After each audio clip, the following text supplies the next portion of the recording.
మరి వాళ్ళకే బాగా డబ్బులు పెట్టి అట్లా మాట్లాడిపిస్తారు అంతే తప్పించి జగన్మోహన్ రెడ్డి ఏంటంటే మాకు తెలుసు. నేను ఒక రెడ్డిగా చెప్తున్నా, నెంబర్ 1 కేడి. ఇప్పుడు అతనే 170 ప్లేసుల్లో పోటీ చేయొచ్చు కదా.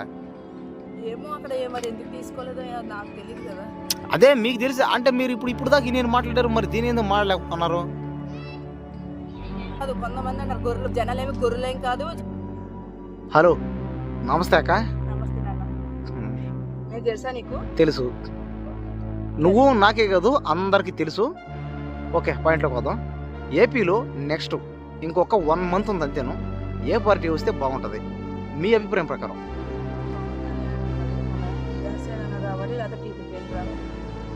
ఎందుకు? కొంచెం న్యాయం జరుగుతుంది జనాలకి. మిగతా వాళ్ళు వస్తే జరగదా? ఎలా చెప్పగలవు? మన దేశాన్ని తీసుకెళ్ళి పక్క దేశాన్ని అమ్మేసినా కానీ పోయేది అట్లాగే జరుగుతుంది. ఎందుకంటే తెలంగాణ, ఆంధ్ర మొత్తం మన ఆస్తులు ఉన్నాయి కదా, అంటే ప్రజాధనం అంటారు, ప్లస్ రాజ్య అదే సంథింగ్ అంటారు కదా, అవి కూడా ఇట్లా జరుగుతున్నాయి కదా. ఇంకా ఉంటే మొత్తం అమ్ముడైపోతాయి. మరి ఏపీలో డెవలప్మెంట్ విషయానికి వస్తే డెవలప్మెంట్ బాగానే ఉంది కదా. డెవలప్మెంట్ స్టడీ పరంగా పిల్లలకి అంత స్టడీ పరంగా బాగుంటే మన వాళ్ళకి వెళ్ళిపోయి ఇతర దేశాలు హైదరాబాద్కి వెళ్ళి ఎక్కడెక్కడికి జాబ్ చేసుకోవాల్సిన అవసరం ఏంటి? ఇవన్నీ స్టడీ అంటున్నావు. మరి మన ఆంధ్రాకి రాజధాని ఇది. అదే ఆంధ్రాకి రాజధాని కూడా చేస్తారని చెప్తున్నారు. అది మళ్ళీ 5 సంవత్సరాలు లేవలేంది, మళ్ళీ ఇంకో 5 సంవత్సరాలు గ్యారెంటీ ఉందా? అంటే కరోనా కదా ఆ టైంలో. అబ్బా, కరోనా ఎన్ని సంవత్సరాలు అవుతుంది? కరోనా హైదరాబాద్ రాలేదా? 2 సంవత్సరాలు 3 సంవత్సరాలు కరోనా ఉంది. కరోనా హైదరాబాద్ రాలేదా? హైదరాబాద్ ఎట్లా ఉంది? అంటే హైదరాబాద్ ఏంటంటే ఇది వరకు అంటే డెవలప్మెంట్ ఇది ఇంత కాదు. కానీ ఈసారి పవన్ కళ్యాణ్ గారు వస్తే ఒక పర్లే, మన టీడీపీ వచ్చినా పర్లే. ఒకవేళ మన జగన్ గారే వచ్చారనుకో, ఇంకా ఆలోచించవలసిన అవసరం లేదు. ఏంటంటే ఇక్కడ డబ్బులతో కొనేసారని మాత్రం అనుకోవచ్చు. అంటే మనీ మీదే అన్ని అమ్ముడైపోతాయి అంటారు కదా. అంటే ఇప్పుడు వైసీపీ పార్టీ గెలిస్తే ఆంధ్రప్రదేశ్ డెవలప్మెంట్ కాదా? అదే ఎలా చెప్పగలుగుతారు మీరు? చెప్పగలుగుతా. ఎలా రీజన్ ఏంది? ఆల్రెడీ చూస్తున్నాం కదా, చూసేదేముంది. అంటే ఇప్పుడు శరీరంగా ఇప్పుడు కొంతమందికి డబ్బులు ఇస్తున్నాడు అంటే అడిగిన, అవును, డబ్బులు ఇచ్చి అతను సోమర్థనాన్ని ఒకటి పెంచుతున్నాడు కాబట్టి అంతే తప్పించి కష్టంగా ఎవరైనా అవుతున్నారు, కష్టపడి అట్లా డబ్బులు అవుతున్నాయని ఇది అవుతున్నారు ఎక్కువ జనం. అట్లా కాదు. ఇప్పుడు లేడీస్ కొంది చాలా విధంగా దారుణంగా చాలా మంది పాడు చేసి అట్లా చేసి ఇట్లా చేసి చంపేస్తున్నారు. కానీ చంపేస్తున్నారు, ఏ ఒక్కరు రెస్పాండ్ అయ్యారా? మరి గవర్నమెంట్ దేనికి ఉంది అంటే ఈ ప్రజలకి, లేడీస్ కోసం కానీ, నిరుద్యోగుల కోసం కానీ, ఇంకా చాలా మంది వికలాంగులు ముసలి వాళ్ళు ఉన్నారు, వాళ్ళకి ఏం హెల్ప్ జరుగుతుంది? ఏ విధంగా జరుగుతుంది? అదేనాక ఇప్పుడు ముసలి వాళ్ళకి పెన్షన్ వస్తుంది, 3000 వస్తుంది. 3000 మంత్లీ. 3000 ఎలా సరిపోతున్నాయి? బయట అన్ని రేట్లు అంటే ఇప్పుడు 4000 ఇవ్వాలనే మీ ఉద్దేశం? 5000 ఇవ్వాలా? 5000 ఇచ్చి తప్పలేదు. ఎందుకంటే మామూలుగా ఉన్న వాళ్ళే సోమరిపోతులు చేస్తున్నాడు, వాళ్ళకి 5000 ఇస్తే తప్పలేదు. కొన్ని తీసి వాళ్ళకి ఇక్కడ ఇస్తున్నారు. ఎట్లా? మన ఆస్తులు తీసుకెళ్ళి, అంటే ప్రజాధనం అంటారు, కొన్నేమో ప్రభుత్వ ఆస్తులు అంటారు. అర్థమవుతుందా? ప్రజాధనం, గవర్నమెంట్ ఆస్తులు కూడా అంటారు. ఆ తీసుకెళ్లి ఏదో తనఖాలు పెట్టి ఎంత ఒక 100% అయితే అందులో 10% పెడుతున్నారు. కనవా 90% ఇతను ఆస్తులు పోగేసుకుంటారు. ఇంకా వైఎస్ జగన్మోహన్ రెడ్డి గారు. ఇప్పుడు మరి వైఎస్ జగన్మోహన్ రెడ్డి గారు ఇలా చేస్తే మరి వీళ్ళందరూ 3, 4, 5, 6 పార్టీలు కలిసి ఆయన ఒక్కరి మీద ఇలా యుద్ధం చేస్తున్నారు అంటే దేనికైనా అలా? అంటే సింగిల్గా పోటీ చేయి. ఇప్పుడు జగన్మోహన్ రెడ్డి గారు చెప్పేదలా ఒకటే, సింగిల్గా పోటీ చేయండి, సింగిల్గా పోటీ చేసి దమ్ము మీకు ఉందా అని అంటున్నారు. మరి వాళ్ళు నిజంగా దమ్ము ఉంటే సింగిల్గా పోటీ చేసి గెలవచ్చు కదా. ఎందుకు వాళ్ళు మహాకూటమిగా 5, 6 పార్టీలు కలిసి మరి ఒక్కరి మీద యుద్ధం చేయడం? వాళ్ళ ఇష్టం. ఇప్పుడు నీకు ఓటు వేయాలి ఎవరనుకుంటే నీ ఇష్ట ప్రకారం ఓటేస్తావు. అదే అక్క, అదేదో సింగిల్ గా పోటీ చేయొచ్చు కదా. అతను నిజంగా మామూలు అప్పుడు హాస్పిటల్లో చంద్రబాబు నాయుడు గారు జైల్లో ఉన్నప్పుడు మన పవన్ కళ్యాణ్ గారు అతన్ని ఓన్లీ చూడడానికి వెళ్ళినందుకు ప్యాకేజ్ స్టార్ట్ చేసేసారు. చూడడానికి ఏందక్క? ఇప్పుడు ఇంతకు ముందు కూడా ఆయన కలిసాడు కదా వాళ్ళ పార్టీలో. అంటే కలిసాడు మళ్ళీ ఎంత కలిసారు కరెక్టే, కానీ వాళ్ళ పార్టీలో ఎప్పుడు కలవలేదు కదా అతను. మాత్రం ఎట్లా పెట్టమని మేము కలిస్తే ఏమొస్తుందని. ఇప్పుడు నువ్వు చెయ్యొద్దన్న పనిగా చేస్తావు, నువ్వు ఈ పని చేయొద్దు అంటే చేస్తే ఇప్పుడు ఆయనకి అది కాదు, ఇప్పుడు ప్యాకేజ్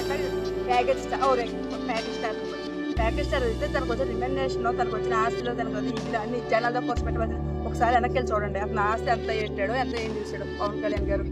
అలాంటి మనిషిని ప్యాకేజ్ స్టాండ్ చేసేసారు. మరి మాట్లాడుతుండ్రు 2 పెళ్ళిళ్ళు 3 పెళ్ళి 4 పెళ్ళి. ఏ భార్య అయినా వచ్చి బయటకు వచ్చి నా మొగుడు నాకు అన్యాయం చేశాడు, నన్ను వదిలేసాడు అని పెట్టాడు లేదు. మరి ఏమీ లేని దానికి అసలు అంత చేస్తాను. ఎవరి దగ్గర మొన్నటి దాకా ఏదో చిన్న దెబ్బ తాకిందంట. ఆ దెబ్బకి ఏమైంది ఏంటి దానికి అత్యాయత్నం చేసేనా లేకపోతే ఏదో సంథింగ్ మటర్ చేస్తాకి రాయితో కూడా మటర్ అయిపోద్దా? అలాగైతే మా ఫ్రెండ్ భాష మీద నాకు కోపం ఉంది. వాడిని వేసి బెడ్ ఎత్తనా చచ్చిపోతాడా? అదే కరెక్ట్. ఇప్పుడు అలా చేయడం కూడా రాంగే కదా. ఒక మనిషి మీద ఓకే ప్రచారానికి వస్తే అలా రాళ్ళు కొట్టడం. మీడియా వాళ్ళు ఎంతమంది ఉన్నారు? ఎన్నో మీడియా ఉన్నారు, కెమెరాలు ఉన్నాయి. అక్క చేసిన వాళ్ళు దొరకరు కదా. దొరుకుతా అంత మందిలో ఇన్ని కెమెరాలు ఆవులు ఎందుకు కనిపిస్తాయి? మన ఒక అమ్మాయిని అతి దారుణంగా రైల్వే స్టేషన్ యాక్టర్ గెంటేస్తే సీసీ కెమెరాలు లేవన్నారు. గవర్నమెంట్ ఇప్పుడు అక్కడ ఏమి అసలు చిన్న ఎంక్వైరీ కూడా చేయలే. ఎందుకు చేయలే? ఎక్కడ ఏ అమ్మాయి? మన ఒక అమ్మాయిని ఇళ్ళ పట్టాలి ఇళ్ళ స్థలం వచ్చిందని చెప్పి హ్యాపీగా చెప్పుకోండి కదా. అవునవును. మరి మన కేసు ఏమైంది? మాట్లాడుతున్నారు ఎవరన్నా? అయిపోయింది. వాళ్ళ అమ్మాయి 9వ తారీఖున 8వ తారీఖున ఎప్పుడు యాక్సిడెంట్ అయితే 11వ తారీఖు మీకు వచ్చింది. మరి అంతసేపు ఏం చేస్తున్నారు? నిజమే. అంటే ఇప్పుడు ఇవన్నీ అంటే మీరు ఏమంటారు? ఇప్పుడు ఇదంతా చూసి అర్థమవటలే. ఇవన్నీ గెలవడానికే ఒక అంటే గేమ్ ఆడుతున్నారు అందరూ. అంటే ఇప్పుడు దానికి దీనికి ఏం సంబంధం? ఎందుకు సంబంధం లేదు? అతని ప్రభుత్వంలో ఉండి అతనికి సంబంధం లేదంటే ఎట్లా కుదురుద్ది? ఎక్కడో లేని అన్ని తీసుకెళ్లి పవన్ కళ్యాణ్ పెట్టినప్పుడు మరి ఇది సంబంధం లేదా? అతని ప్రభుత్వంలో ఉండగానే జరుగుతున్నాయి కదా ఇవన్నీ. నిజమే. కొన్ని జరుగుతూ ఉంటాయి, కొన్ని ప్రాసెస్లు ఉంటాయి. సడన్ గా అప్పటికప్పుడుగా ఎలా జరుగుతాయి అన్ని ప్లాన్ చేస్తే అవుతాయి. మరి అన్ని ఎలా అవుతాయి? అది కదా. అంటే మీరు చెప్పే దాన్ని బట్టి ఏంటంటే అప్పటికప్పుడే న్యాయం కావాలంటే ఎలా వస్తుంది? ప్రాసెస్ ఉంది కదా. స్టేషన్కి వెళ్ళాలి, కేసు వేయాలి, జరగాలి. అతని ప్రాసెస్ మామూలు ప్రాసెస్ ఏం లేదు. వైఎస్ జగన్మోహన్ రెడ్డి గారి సంగతి మాకు ఆల్రెడీ తెలుసు. నేను ఓటు వచ్చాక వేసింది ఆయనకి. ఎవరికి? వైఎస్ జగన్మోహన్ రెడ్డి గారికి. రెడ్డికి. అంటే మీరు ఓటు వేసారు అయితే ఆయనకి. అంటే మీరే ఓటేసి అయితే ఇప్పుడు మీరు ఎవరికి వేస్తారు ఓటు? ఇప్పుడు పవన్ కళ్యాణ్ చేస్తారు. పవన్ కళ్యాణ్కి వేస్తారు. మరి సరే ఒక మాట, మరి పవన్ కళ్యాణ్ గారికి ఓటు వేస్తారు అంటున్నారు, బాగానే ఉంది. మరి పవన్ కళ్యాణ్ గారు నిలబడతాను, అవుతా, ముఖ్యమంత్రి అవుతా, దేశాన్ని బాగు చేస్తా అంటారు. మళ్ళీ అతను 21 స్థానాల్లోనే అంటే 20 సీట్లకే పరిమితం కాదా? మరి 20 సీట్లకే పరిమితం అయితే ఇంక వాళ్ళు అన్నమాట ఇంకా తప్పేం లేదు కదా అని అనిపిస్తుంది అందరికీ. మీరేమంటారని? ఇప్పుడు ఆయన సీఎంగా అవ్వాలంటే 175 ప్లేసుల్లో చేయొచ్చు కదా. మరి దేనికైనా 20 ప్లేసుల్లో మాత్రం చేస్తుంటారు. అలాగే చెరుకోలే కొంచెం అతనికి ఇచ్చిన దాంట్లో గెలుస్తారు కదా. అదే అక్క, అంటే 20 సీట్లకే పరిమితం అవ్వాల్సిన పరిస్థితి ఏమని కదా. ఇప్పుడు అతనే 170 ప్లేసుల్లో పోటీ చేయొచ్చు కదా. ఏమో అక్కడ మరి ఎందుకు తీసుకోలేదో నాకు తెలియదు కదా. అదే మీకు తెలుసు. అంటే మీరు ఇప్పుడు దాకా నేను మాట్లాడారు, మరి దీని ఎందుకు మాట్లాడలేకున్నారు? ఇప్పుడు 175 ప్లేస్ ఇద్దరు కలిపి ఉన్నారు కాబట్టి చూసుకుంటారు. ఎందుకు చూసుకోరు? అదేనక్క నేను అడిగేది కూడా అదేను. ఇప్పుడు చంద్రబాబు నాయుడు గారు కూడా ఆయనేమో ఇప్పుడు జనసేనకి 20 టికెట్లు ఇచ్చి మిగతా టికెట్లన్నీ టీడీపీ అంటే ఇలా చేస్తున్నారు కదా. ఇప్పుడు టీడీపీ పోటీ చేసేది అక్కడ మధ్యలో మీకెందుకు వస్తుంది? నేను అడిగేది అది కాదు. మేము లేదు వాళ్ళ బాగానే ఉన్నారు, బీజేపీ కూడా బాగానే ఉన్నారు, మాతో వాళ్ళకి లేని మధ్యలో మీకేం చేస్తారు? నేను నాకేంటి అంటలే. కలిసే ఉన్నారు. ఫస్ట్ నేను చెప్పేది వినండి. అదే ఇప్పుడు నేను చెప్పేది వినండి. ఫస్ట్ ఇప్పుడు ఇది వరకు లాగా ఇప్పుడు వీళ్ళందరూ మహాకూటమిగా ఏర్పడే ఎవరెవరు? టీడీపీ, వైసీపీ, జనసేన, ఇంకా ఒక 4-5 పార్టీలు, అదేమో లోక్ సత్తా అంట, అదేమో జనసేన, అదే రకరకాల పార్టీలు అన్ని కలిపి మరి ఒక్కరి మీదకి వస్తున్నారు కదా. అంటే వీళ్ళు నిజంగా దేశభక్తులు, దేశ సేవ చేసేవాళ్ళు అయితే వీళ్ళే పోటీ చేయొచ్చు కదా. వీళ్ళందరూ ఎందుకు ఇలా ఏకమై మరి ఒక్క మనిషి మీద యుద్ధం చేయాలని? ఏ శక్తి? అంటే ఇప్పుడు జనం అందరూ జగన్ గారే కావాలని అంటున్నారు.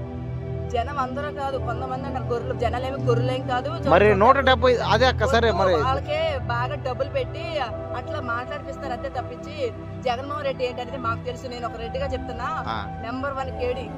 సరే అలాంటప్పుడు అయితే ఆయన 175కి 150 ప్లేసుల్లో గెలిచాడు. అది కదక్క. మళ్ళీ ఆయన 150 ప్లేసుల్లో ఆయన జనానికి నమ్మకం లేనిది ఆయన ఎలా గెలుస్తాడు? ఆ ప్లేస్ పెట్టేసి ఓట్లు వేసారు. తర్వాత నిజస్వరూపం తెలియక అందరూ తిట్లు తిడుతున్నారు. ఎవరిదాకా ఎందుకు? మన రాయి కొట్టినప్పుడు కూడా జనాలకు 300-400 తీసుకొచ్చి సినిమాలు అందరూ నిలబెట్టుకున్నామా? పవన్ కళ్యాణ్ కాదు అక్కర్లేదు, అతను కావాలని చెప్పి నిలబడ్డాడు ఆయన, తెలుసా? కావాలని చెప్పి అందరూ వచ్చేది తప్పించి ఇతరులాగా డబ్బులు పెట్టుకుని ఎవరిని బండిలో లారీలు కూరలు తెచ్చుకుని పెట్టుకోలే. అర్థమవుతుందా నీకు?